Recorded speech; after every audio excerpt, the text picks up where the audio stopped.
This podcast is sponsored by IQ Bar. Your favorite clean, functional, delicious nutrition brand is raising the bar with a little help from Thomas Keller, Michelin star chef of the French Laundry. IQ Bar and Thomas Keller have teamed up to create a salted caramel chip protein bar and yuzu mango hydration mix. With toasted macadamia nuts, rich caramel flavor, and brain-boosting nutrients, this bar is like having a Michelin star meal in your pocket. Pair it with the taste bud tingling yuzu mango IQ Mix hydration mix, packed with magnesium and adaptogens to improve clarity and mood. With Keller's culinary excellence and IQ Bar's commitment to great taste and clean ingredients, this limited edition collaboration is simply mwah. And the best part is that 10% of sales go directly to Chef Keller's nonprofit, Mentor, that supports aspiring young chefs. Great taste, great nutrition, great mission. Go to iqbar.com today and enter promo code Keller20 to get 20% off all IQ Bar products plus free shipping. That's iqbar.com, promo code Keller20. So I wanted, before we get started, to let everyone know that I have a new podcast out, and it's called Meditations. If you like the Meditations segment of this current podcast, you'll like the Meditations podcast. It's nothing but 20 minutes of meditative sounds. And now, on with the podcast. Ladies and gentlemen, welcome to Caesar's Palace for 12 rounds of boxing. In the red corner, from Los Angeles, California, wearing the red trunks with the gold trim, weighing in at 125 pounds, the lightweight champion of the world, Danny Little Red Lopez. Well, Bill, our winners get a home theater receiver. That's right. Experience the full potential of high-definition video with this 72-channel digital home theater receiver from Yamaha. But wait, that's not all. They also get a 5.1-channel surround sound system from Mirage.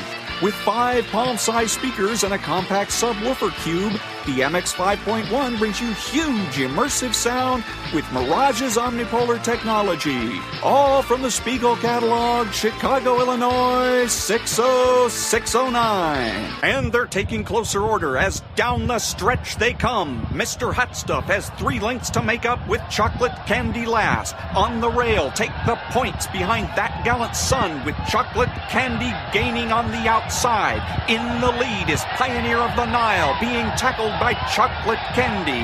They're neck and neck as they come to the wire. And Pioneer of the Nile holds off chocolate candy and wins the Santa Anita Derby. And now, on your feet, time to greet holder of 14 NBA titles, your home team, your Los Angeles Lakers.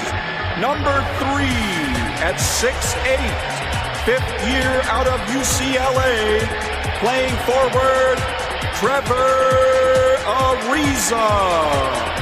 Starting at center, number 17 at 7 feet, 4th year out of St. Andrews High School, Andrew Bynum. And at guard, number 24, 6'6", 13th season out of Loyal Marion High School, Kobe Bryant.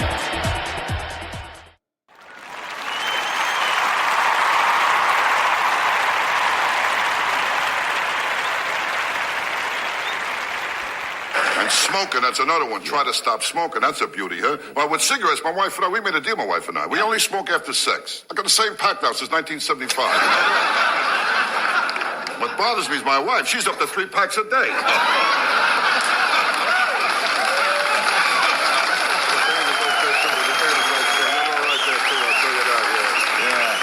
I'll tell you the truth, and my wife and I, we never have sex. Now, we get undressed, we can't stop laughing, you know?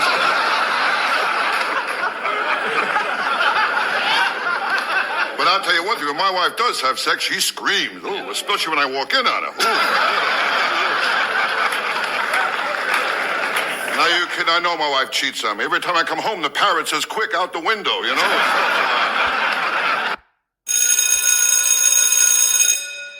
Good morning. It's Thursday, Jordan Peterson Thursday, July the 17th, and this is The True Conservative. Welcome to all the butchers, bakers, and candlestick makers out there. I'm Ron, your host, and the only true conservative in the United States today. So today, after the Serenity Prayer and the patriotic song of the day, we will have headlines, patriotic shorts, motivation, Bishop Barron, Ayn Rand, and Jordan Peterson. All that and more when I get back.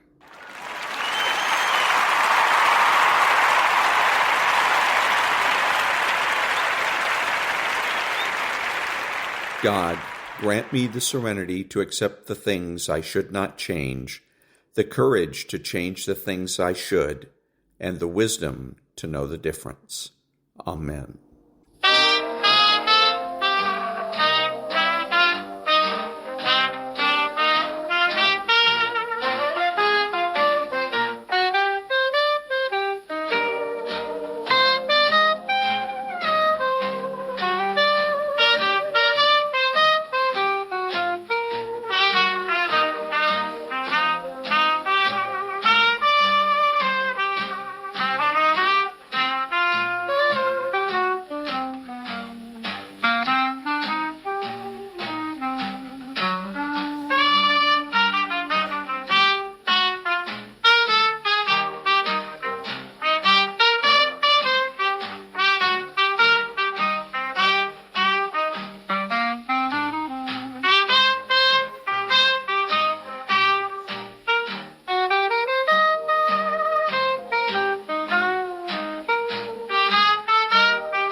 Thank you. And now the headlines for Thursday, July the 17th.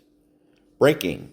President Trump ends California Governor Gavin Newsom's high-speed train to nowhere.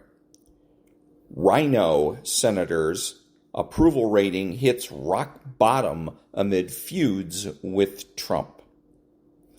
Circumcised Galatians really wishing that letter from Paul had come sooner.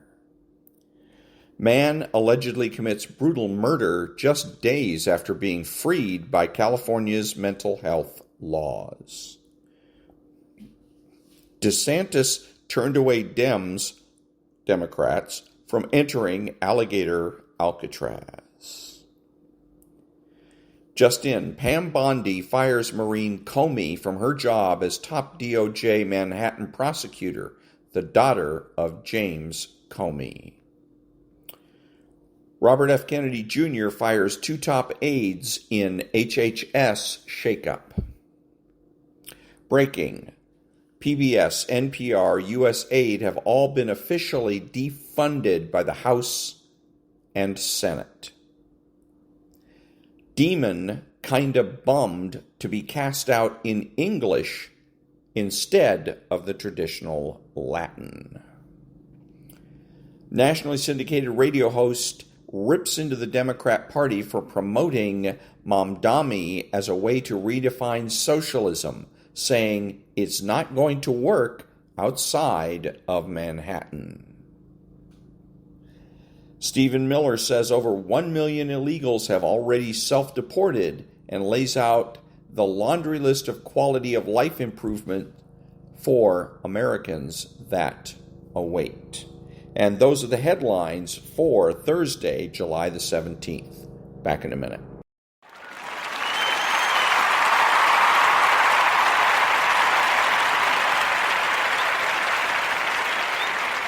Thank you. Now the political corner. Alice Weidel issues a message to the far left. Wenn Sie diese Politik der offenen Grenzen vertreten, nehmen Sie persönlich in Ihrer Wohnung die nächste afghanische Großfamilie auf in eine Wohngemeinschaft und schauen, wie das mit Ihrem queeren Lebensstil kompatibel ist.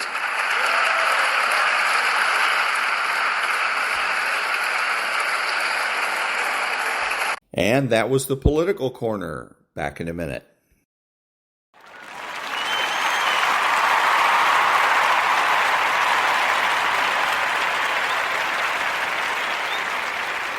Thank you. Now, the patriotic short. Good intentions will always be pleaded for every assumption of authority. That will always be the excuse for authority, good intentions. It is hardly too strong to say that the Constitution was made to guard the people against the dangers of good intentions. In other words, the Constitution is partly to guard us against that, people's good intentions.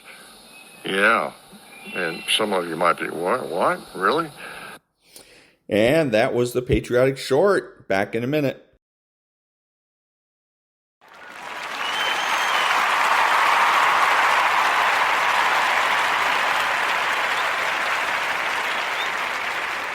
Thank you. And now, motivation. The people who want to be the fucking pinnacle. The people who want to be accomplished. The people who want to make a fucking difference. You guys are going to have to go all the fuck in. Make a 100% commitment to give the best effort you've ever given to outwork, out-improve, out-strategize, outlast like never before. You can't be motivated anymore. You don't need others to motivate you. You have to be self-motivated. You have to dedicate every fucking breath, every fucking ounce of energy, and every fucking thought and effort that you possibly have in your heart to becoming what it is you want to be.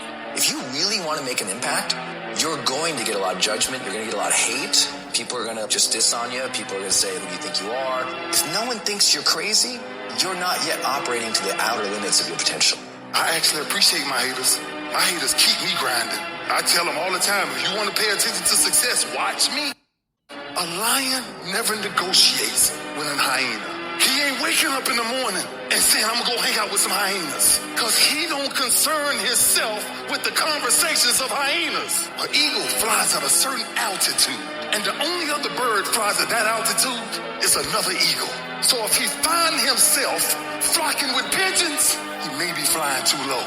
See, sometimes we asking ourselves, why my friends treating me like this? You hanging out with pigeons. Why they talking about me like this? Man, you hanging out with pigeons. Eagles ain't got time to gossip. Kings don't gossip. Fools party, kings celebrate. I might not be the fastest, the strongest, the smartest, none of that crap, but I will outwork your ass, and I flat out want it more than you. It's relentlessness, man. It's pushing past barriers. It's every time you get somewhere, it's wanting to go to the next level. You guys are entitled to What you're entitled to is an opportunity to show up and be your best. Everyone's like, oh, Craig, you're lucky. You got this, Craig. You're lucky. Everything you do is luck. Bullshit. Because before it was luck. It was a belief. And every day with no one watching at 5 in the morning by myself, I trained it because I believed in it. In hopes that one day my trained ability collided with an opportunity to show it off. That's what luck is. That's what success is. Nothing subjective in there. It's all you. You got to look at how much you're working. You got to look at how much effort you're making, the intention you're putting out there. You got to go where nobody else wants to go. You got to work the hours nobody else wants the hours. You have to resolve yourself today that you're going to dominate, that you're not average and ordinary. There has to become a point where you make a decision. We're going to dominate. We're here to win. We are not here to play. And that takes some intestinal fortitude. I'm where I'm at because I just flat decided I'm going to be a player. I decided at some point I get to choose who I am. The world doesn't tell me who I am. I write these chapters. You don't need the world's permission. You don't need anyone's permission to be great. Only permission you need is from that motherfucker who stares at you back in the mirror every day and a willingness to do the hard fucking work longer, harder, and better than anyone. So what are you going to do? Are you going to buy another success program looking for the secret recipe that doesn't exist? Or are you going to go do something right fucking now and do something that brings you closer to greatness? That's your choice. And that was a little bit of motivation. Back in a minute.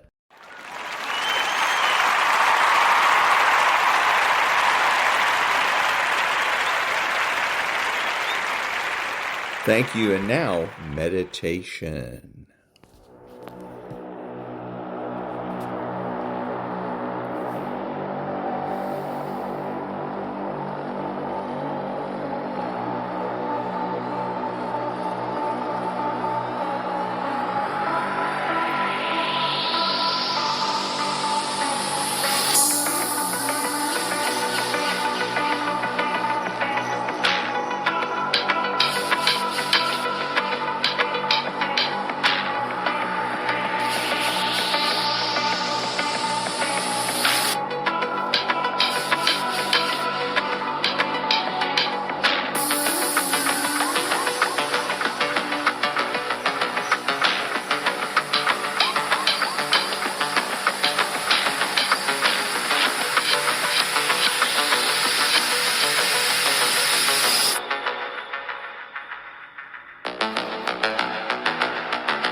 And that was a little bit of meditation. Back in a minute.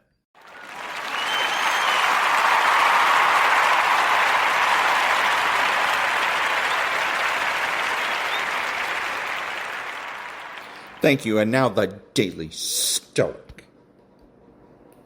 Spread the word. Some people with exceptional minds quickly grasp virtue or produce it within themselves. But other dim and lazy types, hindered by bad habits, must have their rusty souls constantly scrubbed down. The weaker sorts will be helped and lifted from their bad opinions if we put them in the care of philosophy's principles. Seneca, Moral Letters, 95.36 through 37. And that was the Daily Stoic. And now, His Excellency Bishop Robert Barron. In the Bible, Israel is the specially chosen people of God. God chose Israel to be his special priestly and prophetic people. Right. How come? So that they might be set apart from everybody else as God's unique focus of attention, so that they might be singled out of everyone to be saved? Well, no. He chooses Israel indeed. He singles them out indeed. Not for themselves, but for everybody else. He chooses Israel for the rest of humanity. And may I press it, he chooses Israel for the whole world. In other words, everybody, there's always a universal background to everything that God does with and for his people Israel. And that was His Excellency Bishop Robert Barron. And now, the Ayn Rand thought of the day. Quote, "It took centuries of intellectual, philosophical development to achieve political freedom. It was a long struggle, stretching from Aristotle to John Locke to the Founding Fathers. The system they established was not based on unlimited majority rule, but on its opposite, on individual rights, which were not to be alienated by majority vote or minority plotting. The individual is not left at the mercy of his neighbor or his leaders. The constitutional system of checks and balances was scientifically devised to protect him from both. This was the great American achievement." Unquote. And that was Ayn Rand from the chapter Theory and Practice from the book Capitalism, the Unknown Ideal. Back in a minute.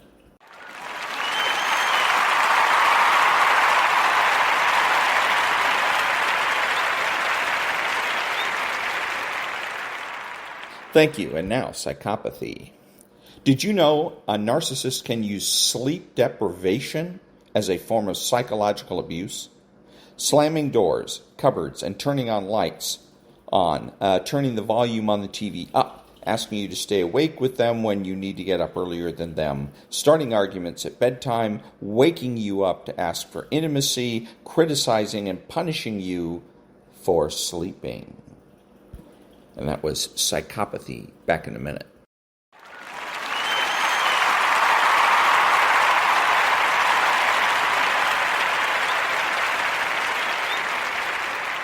Thank you very much. And now a little bit of Maria and then Stuart Varney. Estimating how strong he is by looking at these individual issues, which I believe are a distraction from what your overall is. I totally agree. I mean, everybody I speak to says America is back, America is hot. They want to get in front of President Trump. They want to have a voice in policy. They want to make sure that they understand his vision. Even the skeptics are now, I'm all in on Trump. Oh, yeah. President Trump kept his promise to take out Iran's nuclear armament. No tax on tips, no tax on overtime, TCJA tax cut permanent. Do not let the haters hijack MAGA. President Trump, keep doing what you're doing. Let's get those freer, fairer trade deals. Markets are going to love that. And just maybe slow your roll, don't fire Jerome Powell, because as the Bond showed us yesterday, they want him there for the next 10 months. Well, they want independence. I don't know if they want him there necessarily, but they certainly want a Fed independence. I agree with that. No doubt. Guys, thank you. Great show. We so appreciate everybody's time. Varney and Company picks it up now. Stu, take it away. All right. Good morning, Maria, and good morning, everyone. They are sanitizing the socialist, Zoran Mamdani. Congressional Democrats are eager to say what a nice young man he is. They describe him as smart, personable, incredibly talented, and not a socialist. His handlers are doing a fine job keeping him away from reporters. They don't want him answering questions about support for the Intifada or for Hamas. At this point, the socialists, that will be Bernie, AOC, Mamdani, they are running the Democrat show. The clawback package, taking back spending on public broadcasting and foreign aid, it finally passed, but it was hard fought. The pass was 51-48. If it's so tough to cut just $9 billion, how will Congress claw the really big money that's due to be spent on Biden's Green New Deal? How do you get that back? The market's fairly quiet so far today. A surprise increase in retail sales. That is pushing stocks, well, they're up a little bit as interest rates are actually on the rise too. The Dow up maybe 6, S&P 9, but the Nasdaq, you're looking at a 60-point gain at the opening bell. They're going to cut the price of their blood thinner drug. These two companies, that will be Bristol Myers and Pfizer, going to cut the price of the drug-thinning drug. This is considered a big win for Trump. Both stocks down slightly. Bitcoin, we're quoting that at $117,000 a coin right now, 117.9. The 10-year Treasury, that yield has moved up just a fraction, 4.46. And the 2-year, that's still well below the 4% level, but it's at 3.92 right now. The price of oil, $66 a barrel. Gasoline averages 3.16 for regular. Diesel now coming in at 3.73. On the show today, we'll talk trade.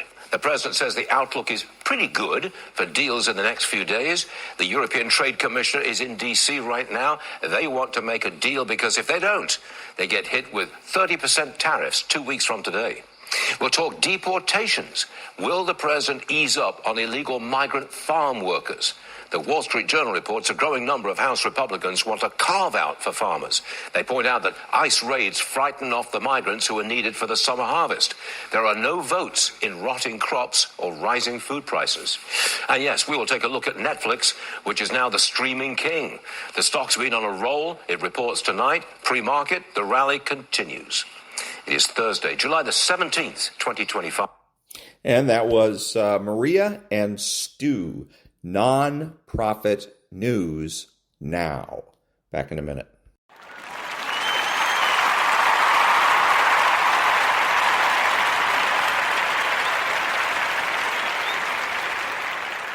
Thank you. Now the preamble to the Declaration of Independence. We hold these truths to be self-evident, that all men are created equal, that they are endowed by their Creator with certain unalienable rights, that among these are life, liberty, and the pursuit of happiness, that to secure these rights, governments are instituted among men, deriving their just powers from the consent of the governed, that whenever any form of government becomes destructive of these ends, it is the right of the people to alter or to abolish it, and to institute new government, laying its foundation on such principles and organizing its powers in such form as to them shall seem most likely to affect their safety and happiness. Back in a minute.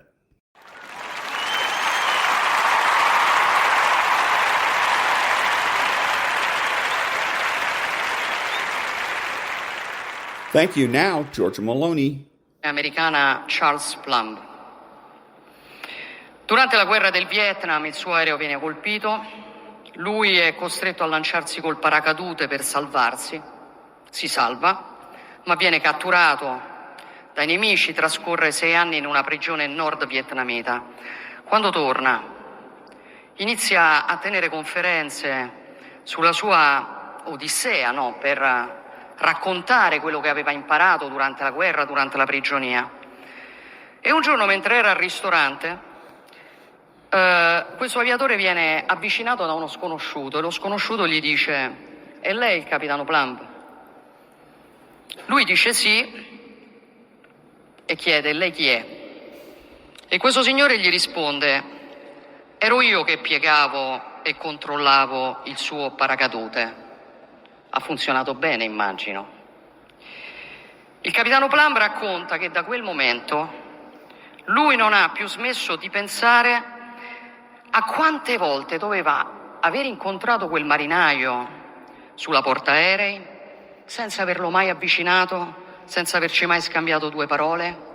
Eppure era esattamente quel marinaio che gli aveva salvato la vita, curando ogni singola volta al meglio delle sue possibilità le corde, le chiusure del suo paracadute che avevano permesso che lui si salvasse la vita. Ed allora lui ha iniziato a porre questa domanda alle persone che andavano ad ascoltarlo: chi piega il vostro paracadute? Questa storia ci racconta qualcosa che secondo me è molto importante e che vi riguarda. Qualsiasi cosa facciamo, c'è qualcuno dietro di noi che spesso noi neanche conosciamo, che ci permette di avere gli strumenti per fare bene il nostro lavoro. E possiamo essere bravi quanto vogliamo, ma senza quelle persone noi non possiamo arrivare ai nostri risultati. Allora la cerimonia di questa sera offre a me l'occasione di dire a voce alta grazie di persona, a nome dell'Italia, agli uomini e alle donne dell'intelligence per tutte le volte in cui hanno preparato il nostro paracadute. E dovete credermi quando vi dico che in un mondo in cui le cose cambiano in maniera così vorticosa, l'immagine del lancio col paracadute è molto meno metaforica di quanto, si possa immaginare per descrivere la condizione, che affronta chi si trova a guidare una nazione, come oggi accade a me per l'Italia, perché ogni giorno, praticamente in ogni istante, ci sono decisioni delicate, difficili da prendere, su temi che a volte sono del tutto inesplorati. E sono decisioni che devi prendere in fretta, e sono decisioni che non ammettono errori, perché la posta in palio è altissima, il che significa anche che, rispetto al lancio col paracadute, And that was Georgia Maloney. Back in a minute.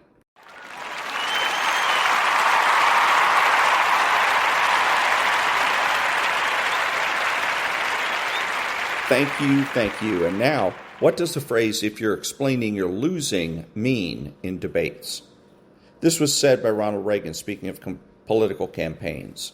From the perspective of your audience, if you have to explain yourself, you come off looking desperate to convince. As a consequence, you lose the high ground.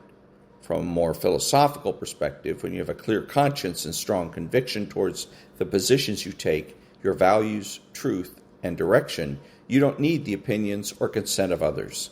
As a consequence, you don't need to explain yourself.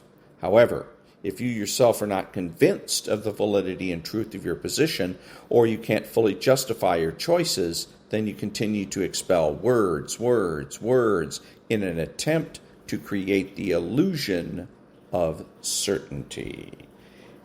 Back in a minute.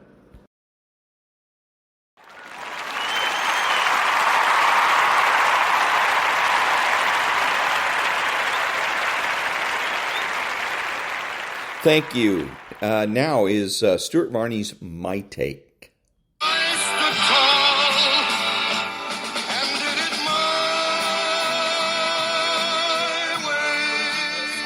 I wish we had the camera on Lauren at that point, because doing a sing-along with Frank Sinatra, doing it my way. This is validation for all the stubborn people out there. Stubborn people? Yeah.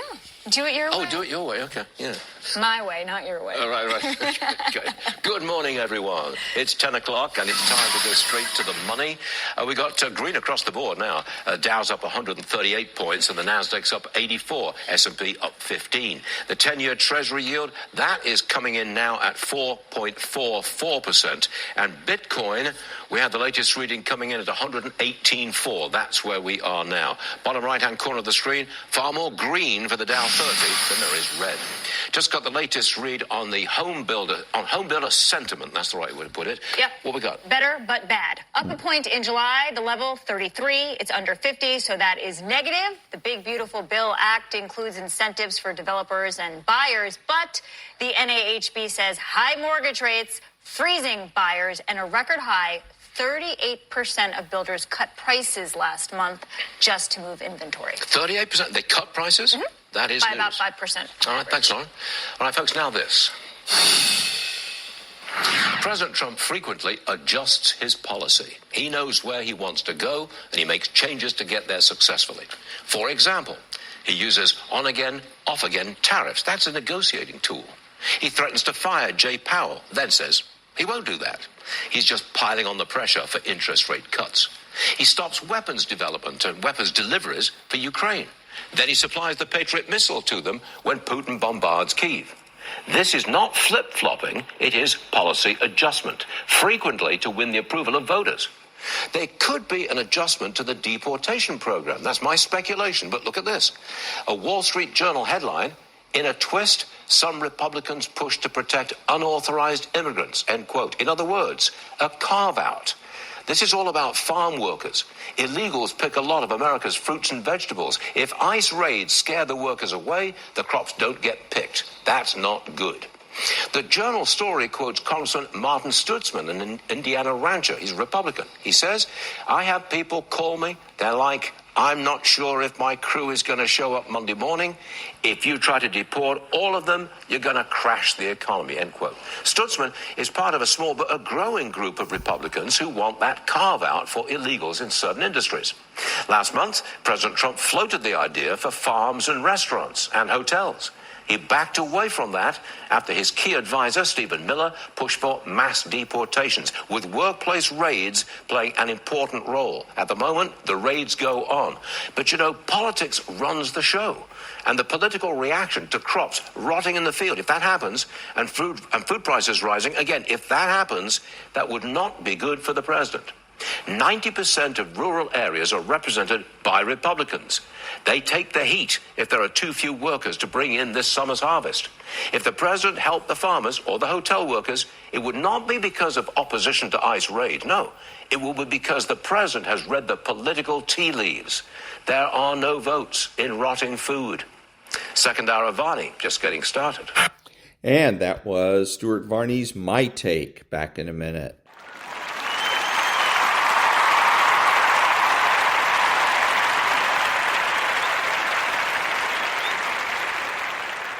Thank you. And now from a book that's called Good Inside. What's the opposite of understanding? For this argument's sake, it's convincing. Convincing is the attempt to prove a singular reality, to prove that only one thing is true. Convincing is an attempt to be right, and as a result make the other person wrong. It rests on the assumption that there's only one correct viewpoint. And then my question is this supposed to be convincing? Further, convincing has one goal in mind, being right. And here's the unfortunate consequence of being right. The other person feels unseen and unheard, at which point most people become infuriated and combative, because it feels as if the other person does not accept your realness or worth. Feeling unseen and unheard makes connection impossible. Understanding two things are true and convincing one thing is true are diametrically opposed ways of approaching other people, so a powerful first step in any interaction is to notice which mode you're in. When you're in one thing is true mode, you're judgmental of and reactive to someone else's experience because it feels like an assault on your own truth. As a result, you will seek to prove your own point of view, which in turn makes the other person defensive because they need to uphold the realness of their experience. In one thing is true mode, exchanges escalate quickly. Each person thinks they're arguing about the content of the conversation when in fact they're trying to defend that they are a real, worthy person with a real, truthful experience. And again, is this convincing? Back in a minute.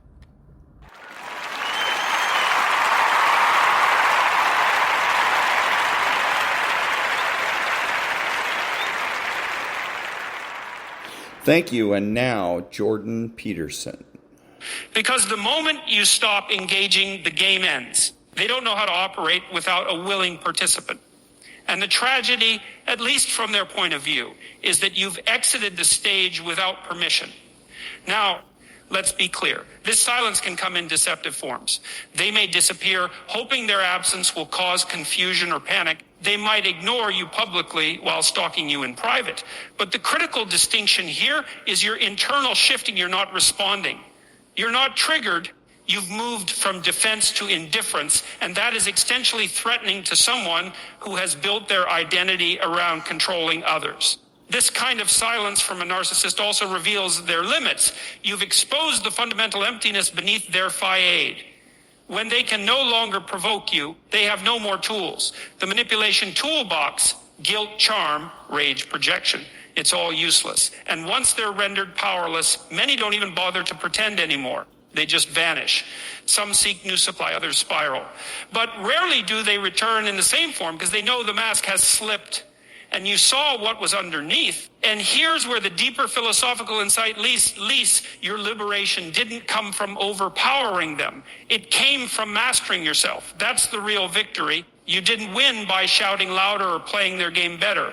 You won by stepping out of the game entirely. By reclaiming your autonomy, by refusing to live reactively, you broke the cycle. In a world that rewards outrage and ego, choosing stillness and clarity is a radical act. So the next time the narcissist goes quiet, don't fear the silence. Listen to it.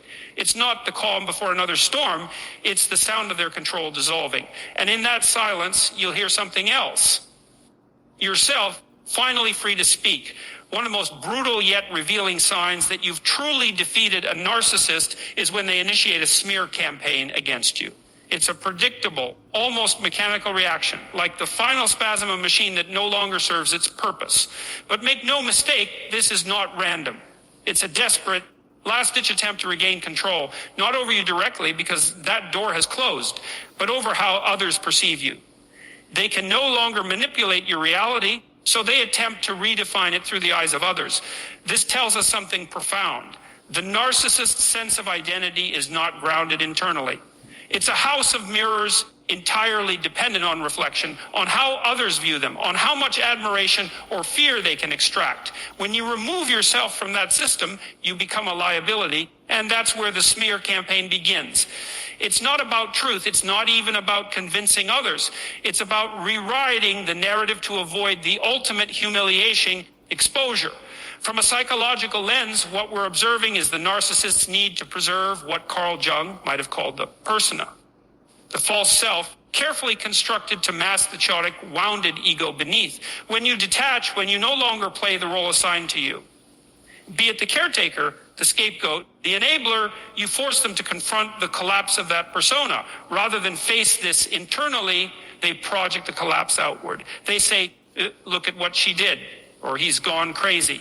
They paint themselves as the victim, the misunderstood hero, and you as the villain, the unstable one, the liar.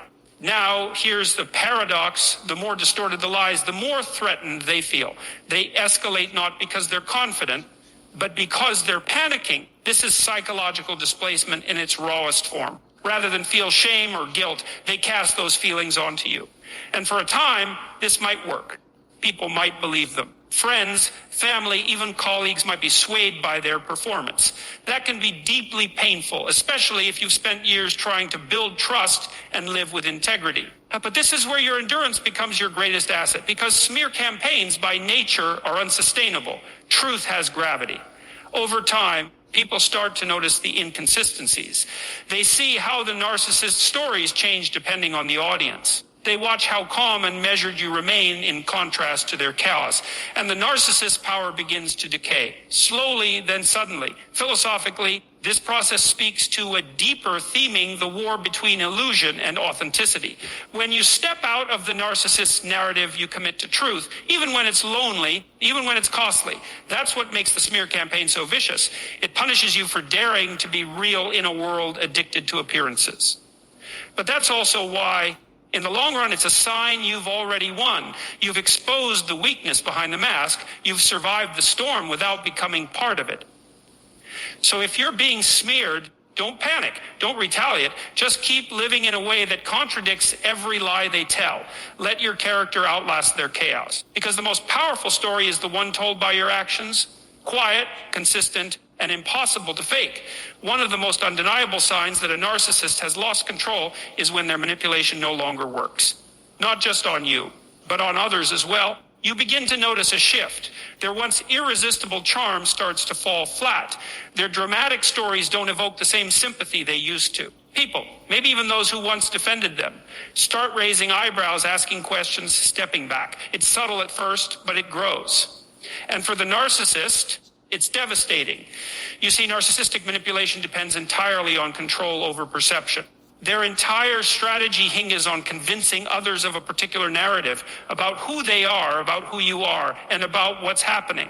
They're skilled at this, often pathologically so. They can be charismatic, persuasive, even magnetic. They tailor their persona to suit the audience using praise, guilt, tears, or outrage, depending on what gets results. But all of that is performative. It's not real strength. It's not truth. It's theater. And like all theater, the illusion breaks the moment the audience stops suspending disbelief. What we're dealing with here, psychologically, is a fragile self that relies on external validation to maintain any sense of coherence.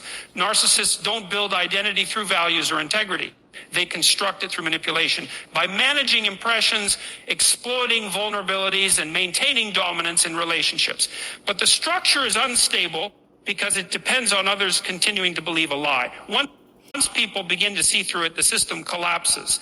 This collapse isn't always dramatic.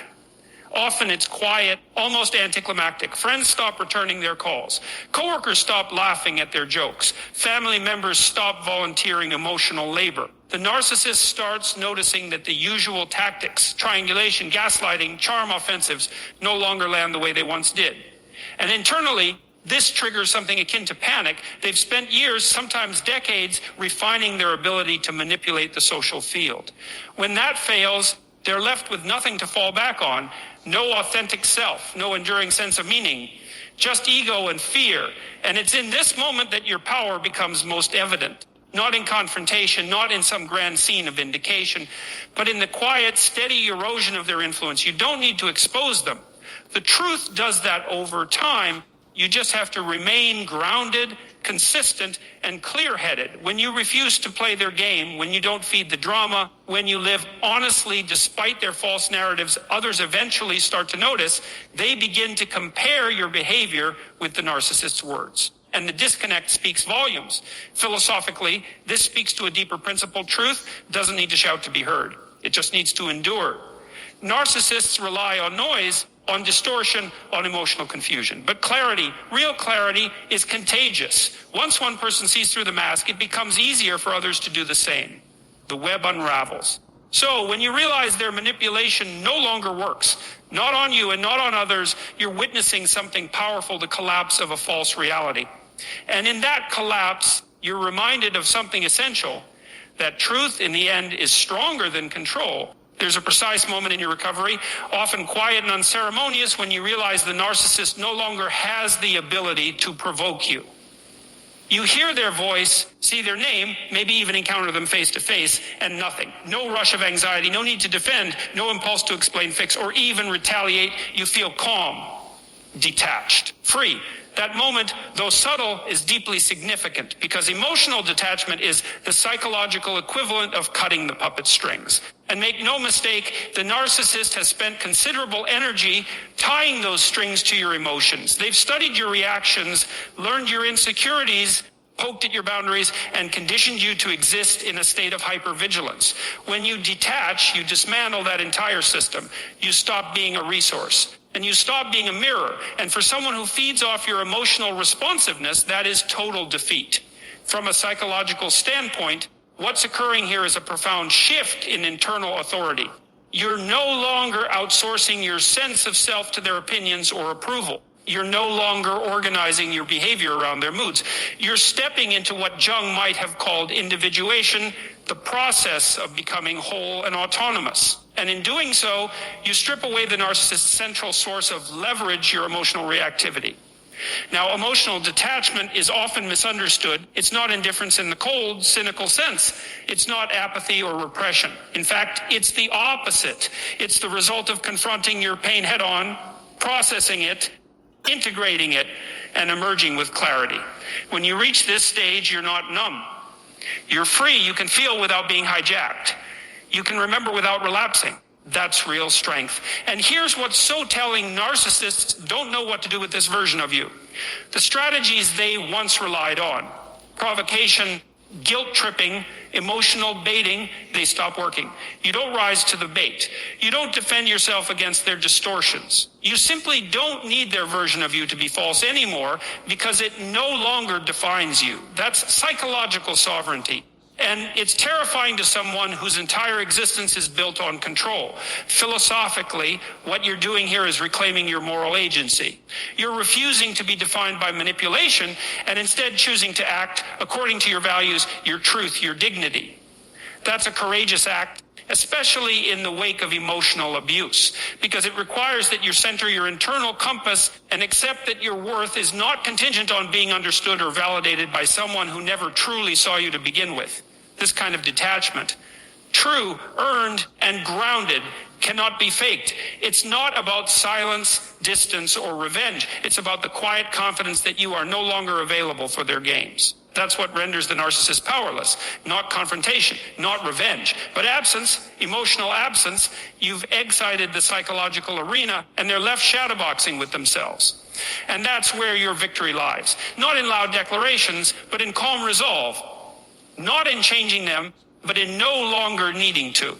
Because the moment you no longer react is the moment they cease to matter. When the narcissist senses that their grip is gone, when your detachment is real, when the old tricks no longer provoke a response, they often reach for their final weapon, the victim narrative. Suddenly, the person who spent years undermining, manipulating, and violating boundaries becomes the one who's been hurt. abandoned, or abused. It's a bewildering reversal. But from their perspective, it's a logical next move. If they can't control the dynamic by domination, they'll attempt to control it by evoking pity. This tactic taps into something profoundly human, our instinct to protect the vulnerable, to respond to suffering with compassion.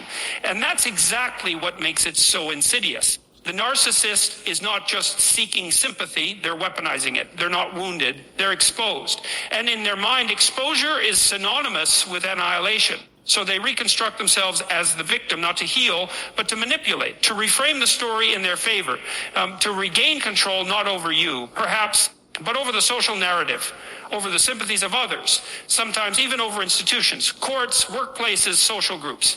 Psychologically, this is a projection of inner fragility. Deep down, many narcissists carry a profound fear of worthlessness masked by layers of arrogance or charm.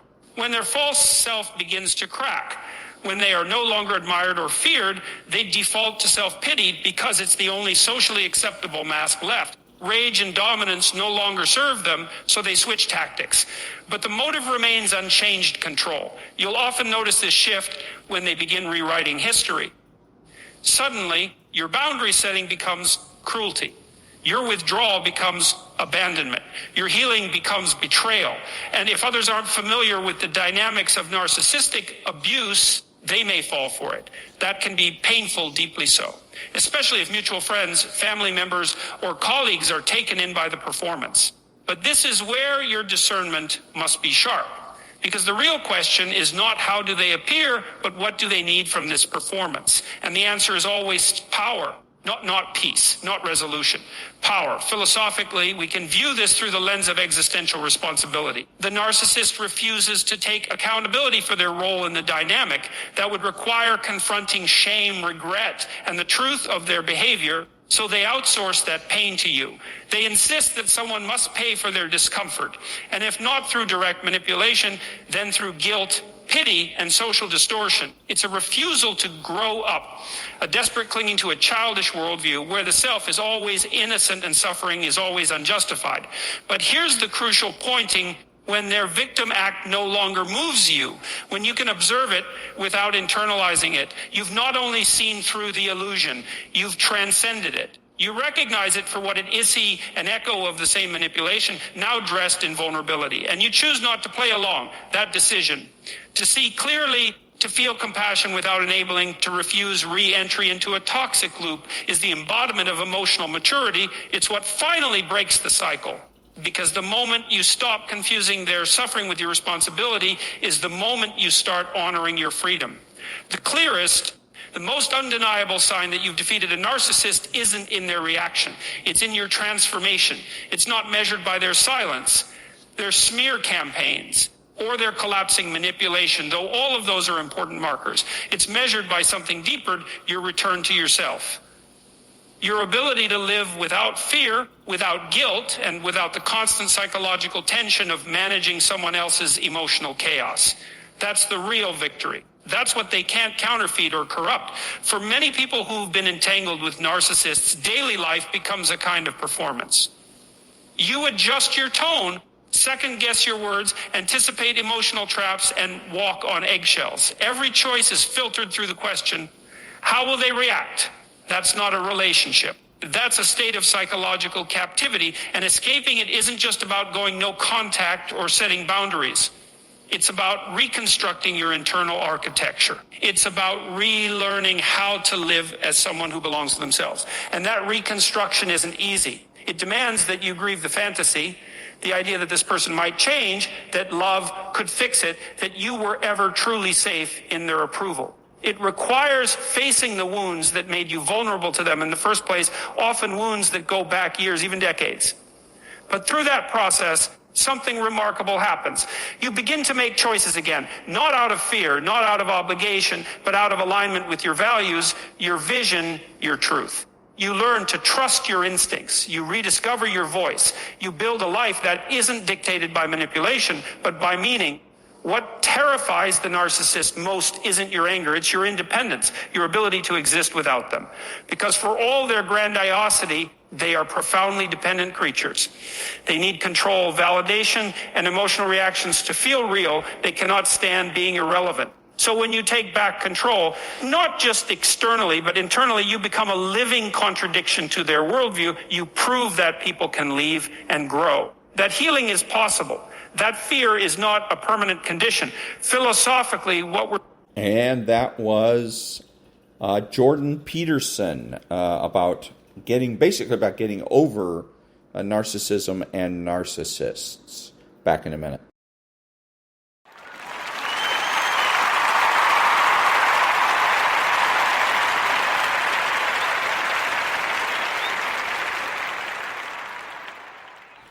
This is Ron, your host, the only true conservative in the United States today, bidding adios to all the butchers, bakers, and candlestick makers out there, and reminding you that you are not neutral and that the government has no rights. This podcast is sponsored by IQ Bar. Your favorite clean, functional, delicious nutrition brand is raising the bar with a little help from Thomas Keller, Michelin star chef of the French Laundry. IQ Bar and Thomas Keller have teamed up to create a salted caramel chip protein bar and yuzu mango hydration mix. With toasted macadamia nuts, rich caramel flavor, and brain-boosting nutrients, this bar is like having a Michelin star meal in your pocket. Pair it with the taste bud tingling yuzu mango IQ Mix hydration mix, packed with magnesium and adaptogens to improve clarity and mood. With Keller's culinary excellence and IQ Bar's commitment to great taste and clean ingredients, this limited edition collaboration is simply mwah. And the best part is that 10% of sales go directly to Chef Keller's nonprofit, Mentor, that supports aspiring young chefs. Great taste, great nutrition, great mission. Go to IQBar.com today and enter promo code Keller20 to get 20% off all IQ Bar products plus free shipping. That's IQBAR.com, promo code Keller20.